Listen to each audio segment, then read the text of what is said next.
तो भी बहुत अच्छी न्यूज़ आ रही है कि जेपी मॉर्गन ने गवर्नमेंट के बॉन्ड होते हैं, इंडियन गवर्नमेंट के जो बॉन्ड है वो ऐड किए हैं। किस में ऐड किए हैं?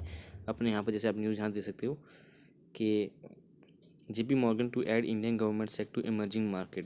Indian G-Sec bond in JP Morgan yield to touch 7% in financial year 24, says SBI.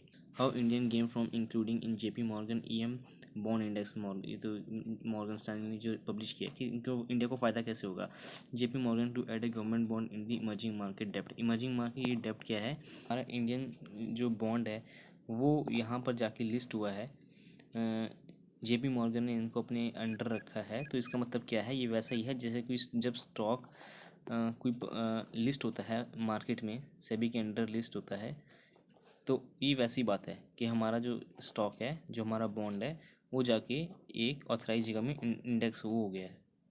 ठीक है, जहाँ पर हर कोई जाके बाय करता है, इस पर ट्रस्ट करता है सेबी पे।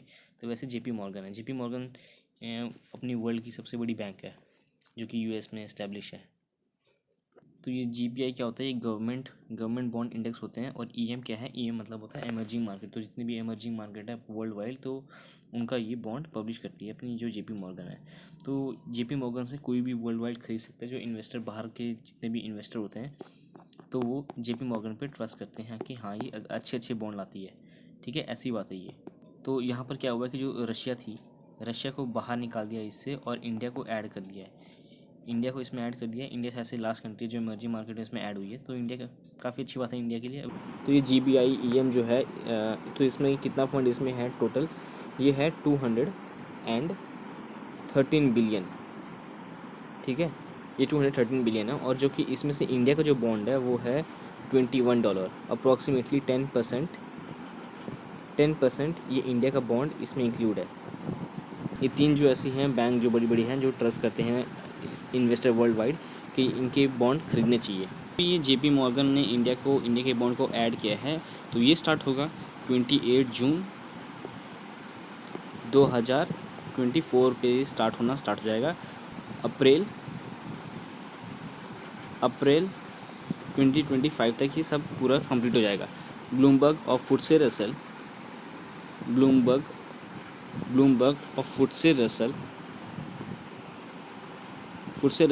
ये भी हो सकता है कि इंडिया का बॉन्ड दिखाने में इंटरेस्ट करे।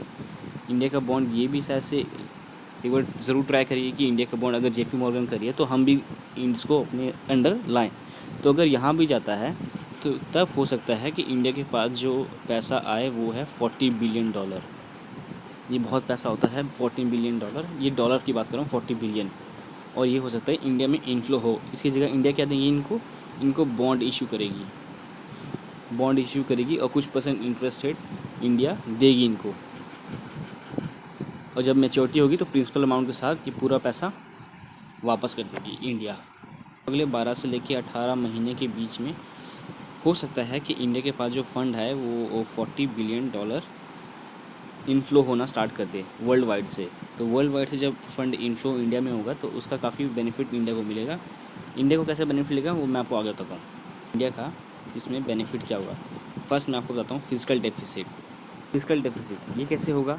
जो फिजिकल डेफिसिट होता है ये तब होता है जब सरकार के खर्चे ज़्यादा होते हैं, सरकार के एक्सपेंस ज़्यादा होते हैं इनकम से, तो यहाँ पर हो जाता है फिजिकल डेफिसिट। तो इसको रिकवर करने के लिए, इसको बढ़ाने के लिए सरकार क्या करती है? लोन लेती है। तो लोन किस % कौन से इंटरेस्ट रेट पे लेती है? तो जो भी इंटरेस्ट रेट पे लेती है गवर्नमेंट लोन, तो उसकी जगह अब अपनी सरकार बॉन्ड इशू कर देगी। तो बॉन्ड में जो इशू करेगी सरकार, तो उससे काफ़ी कम इंटरेस्ट रेट पे अब सरकार को मिलेगा अपना पैसा। लो इंटरेस्ट रेट पे मिलेगा। तो उससे क्या होगा? सरकार अपना बोरोइंग जो का कॉस्ट होता है, बोरोइंग कॉस्ट कम हो जाएगा। बोरिंग कॉस्ट कम होगा तो इससे क्या होगा कि सरकार को इंटरेस्ट कम देना पड़ेगा। और जो पैसा वो इंटरेस्ट पे देती है वो पैसा कहीं और यूटिलाइज़ कर सकती है, कुछ और बना सकती है। जो सरकार बोरो करती है, फंड जो बोरो करती है वो कितना है? 15 ट्रिलियन है। ठीक है, 15 ट्रिलियन सरकार अपना फंड बोरो करती है। और जो ये इनफ्लो होगा बॉन्ड की वजह से इनफ्लो का पैसा होगा वो कितना होगा? 40 बिलियन होगा अप्रॉक्सीमेटली। 40 बिलियन है तो ये कितना होगा अपना, ये रुपीज़ में अपना आ जाएगा, ये रुपीज़ में आ जाएगा अपना 3.3 ट्रिलियन ये कुछ करके होगा। तो अगर 3.3 ट्रिलियन है तो ये इसका अप्रॉक्सीमेटली 20% तो कवर ही कर देगा यहीं पर ही।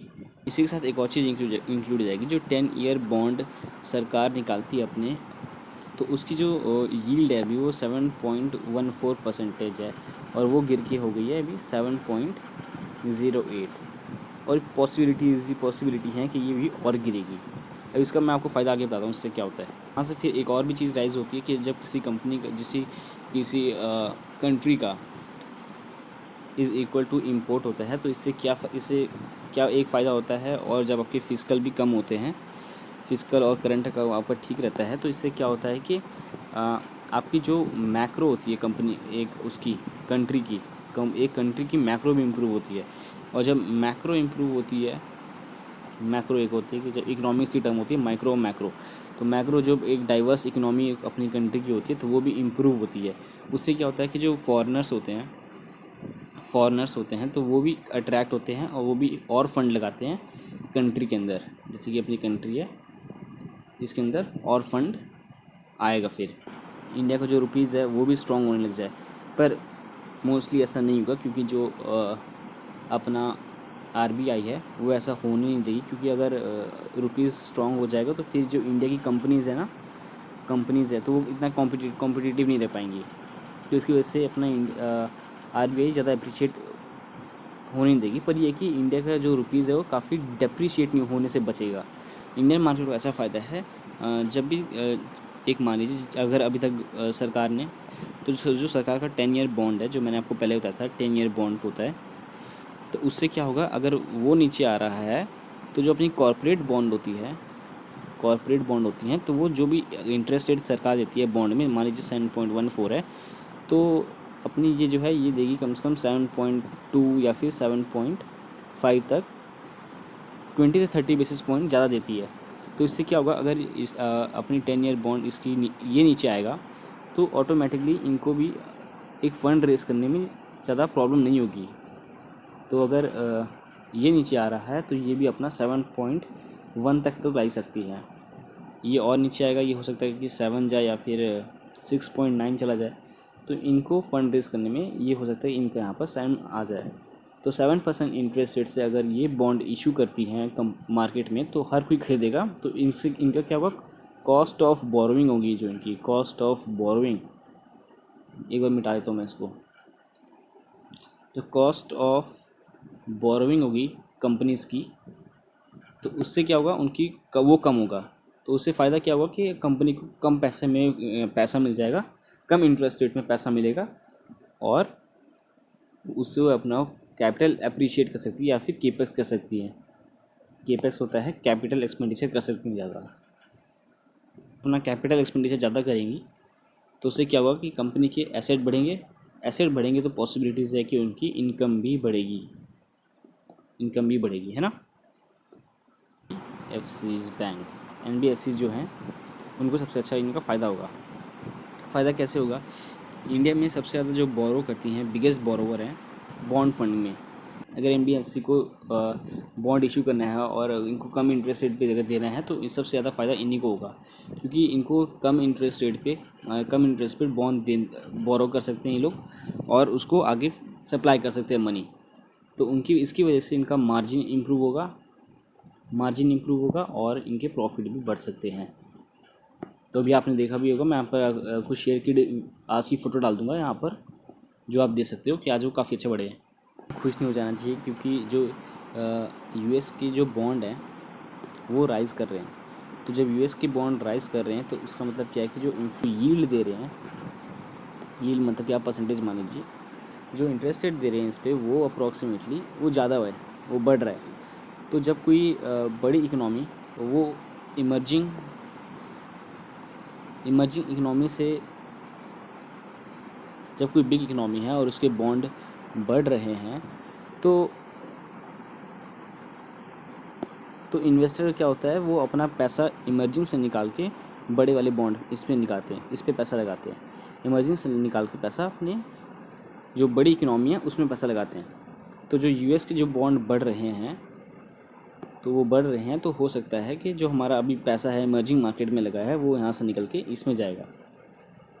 ठीक है, ये पैसा निकल के इसमें जाएगा, तो हो तुरंत नहीं बोल रहा हूँ कि तुरंत ही ये सब होने स्टार्ट हो जाएगा, पर इसकी वजह से अभी इतना अच्छा इफेक्ट नहीं आएगा इसका, है ना। में 1 साल मान लीजिए, 2 साल मान लीजिए, ये सब स्टार्ट हो जाएगा, ये सब स्टार्ट होने लग जाएगा कि आप देख सकते हो।